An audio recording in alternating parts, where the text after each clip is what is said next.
Ça va être cool le jury. Ouais, c'est plus avec les caméras. Super. C'est bon, c'est bon que là. Vous êtes deux, quoi. Ouais. Donc 2 fois plus de chances de bien vous défendre. Exactement. Super. Allez, c'est bon, Toral, on y va, je vous emmène au Yes, parfait. En avant. Deuxième équipe à plancher, c'est deux grosses têtes. Nicolas Cruau et Clément Benassi, ils ont tous les deux 23 ans. Le premier, Nicolas, est polytechnicien, il sort de l'école en juin prochain. Et le deuxième a fait agro-paritech, dites-on. Il en sort également de l'école. Il propose un truc génial pour transformer les résidus de nos études, de nos ordures ménagères, d'en faire du granulat. Bonjour, installez-vous. Bonjour. Vous connaissez les règles du jeu. 3 minutes à la seconde près pour présenter votre projet. Et ensuite, les questions. Faites des réponses courtes. Il faut que tout le monde ait le temps de vous poser des questions. Vous êtes prêts? Ça marche. Top chrono. Donc bonjour, je vais vous parler, malgré qu'on soit une start-up, nous on ne développe pas une application ou de la crypto-monnaie, mais je vais rester beaucoup plus terre à terre et je vais vous parler de cette petite pierre. Donc ce granulat, qu'on a appelé anthropocyte, il va réduire à lui tout seul de 5% l'impact carbone français. Donc en fait, notre secret, c'est que ce n'est pas un granulat qui est extrait des carrières, mais un granulat qui est fait à partir de déchets ménagers non recyclables, c'est-à-dire tous les déchets que vous mettez tous les jours dans votre poubelle. Résidus alimentaires, mouchoirs usagés, plastique non recyclable. Donc nous développons un procédé de fossilisation qui permettrait de les rendre complètement inertes et de les transformer dans ce caillou. Donc ce caillou pourrait être ensuite utilisé dans le BTP. Et aujourd'hui, les procédés qui sont utilisés sont des procédés d'incinération et d'enfouissement, qui sont des procédés fortement émetteurs au carbone. Et en évitant ces procédés, nous récupérons des crédits carbone sur ce granulat et nous produisons donc le premier granulat à impact carbone négatif. Donc ça a un intérêt parce que si on le mélange par exemple au ciment qui est fortement émetteur en carbone, on obtient par exemple du béton zéro carbone.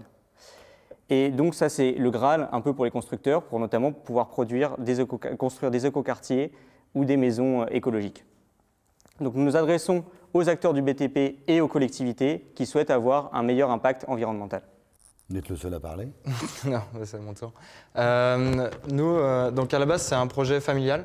Donc on se base sur les travaux de mon père qui travaille depuis quand même plusieurs années sur cette technologie. Lui, à la base, il est spécialisé en formulation de béton innovant. Et donc c'est à partir du cœur de la technologie, donc une pâte cimentaire innovante, qu'on arrive à faire ce granulat. Donc on est également 3 ingénieurs à l'accompagner. Donc il y a Clément ici présent d'AgroParisTech, mon frère William qui est lui ingénieur de l'UTC et moi-même qui suis de Polytechnique. Pour le moment, on est dans une phase où on est en train d'essayer d'obtenir une norme de la part du bâtiment pour pouvoir utiliser ça dans les routes et dans le béton. Et ensuite, dès cet été, nous allons pouvoir lancer notre première chaîne expérimentale de production de ce granulat pour pouvoir prouver notre procédé industriel et notre modèle économique. Donc pour résumer, on est néolithe, on veut réduire de 5% l'impact carbone français en transformant vos déchets ménagers en granulats pour le BTP. Nous on pense et on est même convaincus que l'écologie ça peut plus se faire à une échelle locale, il faut passer à l'échelle mondiale et donc nous c'est ce qu'on veut faire avec Néolith et c'est déjà un bon petit pas je pense. Bravo, 2 minutes et 40 secondes, vous avez tenu les temps. Si j'ai bien compris, vous récupérez les déchets ultimes ménagers. C'est ça. C'est-à-dire, en gros, tout ce qui n'a pas pu être recyclé. Il n'y a pas de verre, il n'y a pas de métal, c'est parti avant. Tout le plastique noble est enlevé. C'est donc un truc dégueulasse. Vous le séchez et vous en faites ça. À vous maintenant, les questions, les membres du jury. Ils sont 5, rappelez-vous. Si vous faites des réponses trop longues, eh bien, il y en a 2 ou 3 qui ne pourront pas vous poser de questions et donc ils seront très frustrés et ils vont vous saquer pour le concours. Réponse courte. Qui commence? Allez, oui. la roadmap à 24 mois, qu'est-ce qui vous manque aujourd'hui? Il vous manque de l'argent, il vous manque qu'est-ce qui sur les 24 prochains mois? Alors oui, évidemment, il nous manque aussi de l'argent pour les 24 prochains mois. Mais au niveau compétences, nous, on a déjà tout ce qu'il faut. Il nous faut juste aussi recruter un ingénieur pour le process, pour développer le process. Et donc, à 24 mois, nous, on se voit déjà pouvoir lancer des industries dans toute la France. Et donc, combien il vous manque? Voilà, il nous manquerait à peu près 1 million, je pense. 1 million d'euros. Ouais. Quel est le lieu de fabrication de ces granulats par rapport au lieu de récupération de vos ordures ménagères?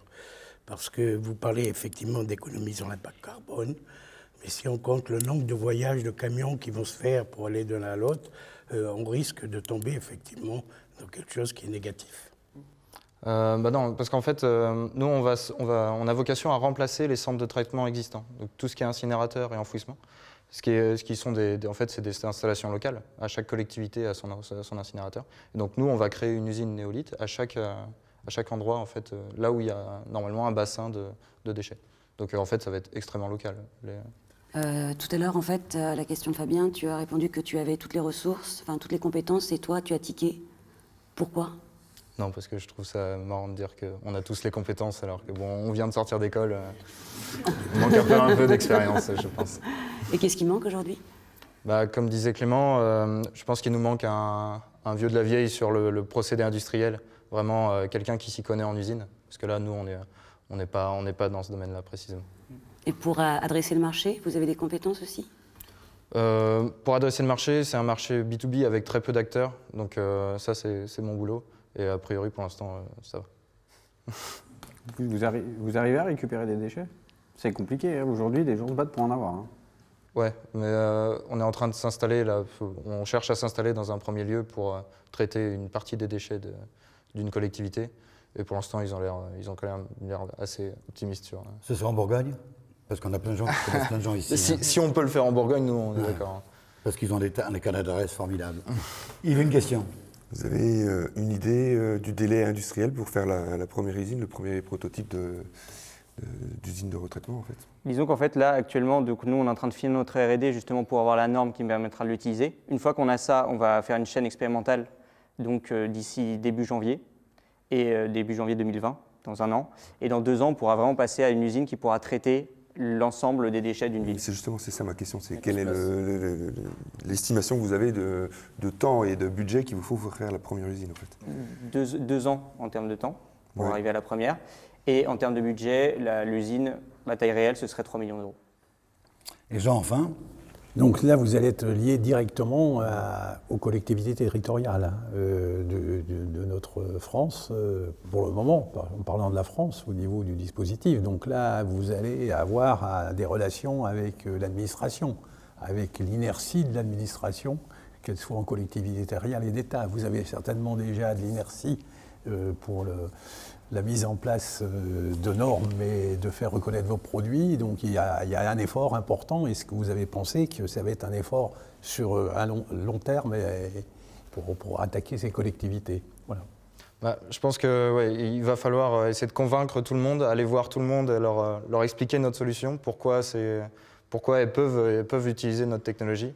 Mais a priori, même si on n'a que 1 ou 2 collectivités qui nous achètent notre technologie, qui veulent utiliser notre technologie par an, ça fera quand même une belle entreprise parce que c'est des marchés qui sont énormes. Le temps est écoulé. Merci Nicolas, merci Clément. Je vous en prie, on peut vous applaudir pendant que vous rejoignez, je vous en prie. Voilà.